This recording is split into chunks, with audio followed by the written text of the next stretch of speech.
আইন শৃংখলাজনিত পৰিস্থিতি ভংগ কৰে নেকি সাংস্কৃতিক শোভাযাত্ৰাই? বাহিৰৰ ব্যক্তিক অসমৰ কৃষ্টি সংস্কৃতি দেখুৱাই বেয়া পায় নেকি অসম চৰকাৰে? সাংস্কৃতিক শোভাযাত্ৰায়ো বিকশিত কৰিব পাৰে নেকি বিনিয়োগকাৰীৰ মন? এডভান্টেজ আসামৰ নামত সাংস্কৃতিক শোভাযাত্ৰাত বাধা দিয়াটো কিমান গ্ৰহণযোগ্য?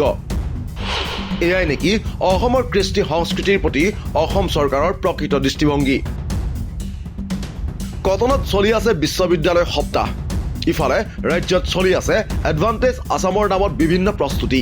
মুখ্যমন্ত্ৰীয়ে এডভান্টেজ আসামৰ নামত বিভিন্ন বিনিয়োগকাৰীৰে সৈতে সাক্ষাৎ কৰিছে।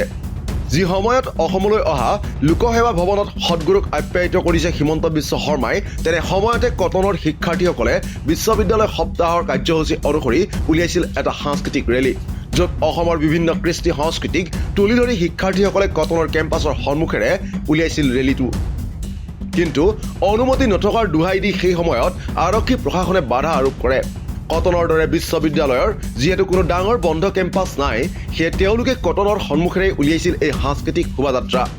কিন্তু অসম চৰকাৰৰ পুলিচ প্ৰশাসনে শিক্ষাৰ্থীসকলক প্ৰদান কৰে বাধা। তাতেই ক্ষুণ্ণ হৈ পৰে শিক্ষাৰ্থীসকল। অসমৰ কৃষ্টি সংস্কৃতি দাঙি ধৰি বিভিন্ন প্ৰস্তুতিৰে সাজু হৈছিল ৩-৪ হাজাৰ কটনীয়ান। শিক্ষাৰ্থীসকলে সংবাদ মাধ্যমৰ আগত দিয়া ভাষ্য অনুসৰি এডভান্টেজ আসামৰ প্ৰস্তুতি চলি থকাৰ বাবেই হেনো তেওঁলোকক বাধা দিয়া হৈছে। মন কৰিব, এয়া কোনো ৰাজনৈতিক ৰেলী বা চৰকাৰৰ বিৰুদ্ধে কৰা দল সংগঠনৰ প্ৰতিবাদ অথবা কোনো উত্তপ্ত পৰিস্থিতি সৃষ্টি কৰি শান্তি শৃংখলা ভংগ কৰিব পৰা কোনো দল সংগঠনৰ ৰেলী নাছিল। এয়া আছিল কটনীয়ানৰ সাংস্কৃতিক শোভাযাত্ৰা, য'ত অসমৰ বাৰেৰহণীয়া কৃষ্টি সংস্কৃতিৰ মনোমোহা ছবিখন ফুটি উঠিলেহেঁতেন। কিন্তু অসমৰ কৃষ্টি সংস্কৃতি যেন বহিৰাজ্য বা বহিদেশৰ বিনিয়োগকাৰীক দেখুৱাব নোখোজে অসম চৰকাৰে। ইফালে কোটি টকা খৰচ কৰি বিহুৰে বিশ্ব ৰেকৰ্ড কৰে অসম চৰকাৰে, আৰু সিফালে তেওঁলোকে শিক্ষাৰ্থী সমাজে বাহিৰ কৰা অসমৰ কলা কৃষ্টিৰ ছবিখন দেখুৱাব নোখোজে বাহিৰৰ লোকক।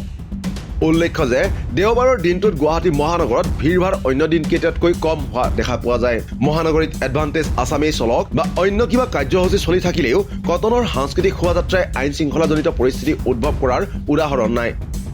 এডভান্টেজ আসামৰ নামত এনে কাৰ্যসূচীও হোৱা নাই যে হাজাৰ হাজাৰ বাহিৰৰ মানুহে ভিৰ কৰিছে এই গুৱাহাটীত। দুই এজন VVIP অহাৰ বাদে মহানগৰীত তেনে কোনো ব্যস্ততা নাই।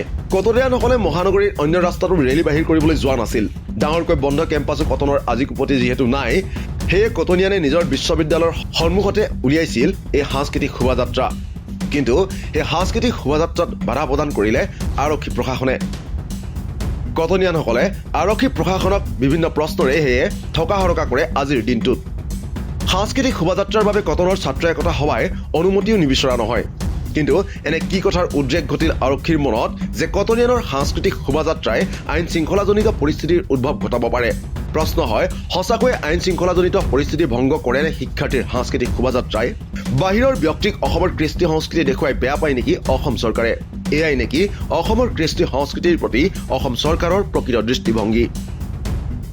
নিউজ ডেস্ক ৰিপৰ্ট, দি ক্ৰছ কাৰেণ্ট।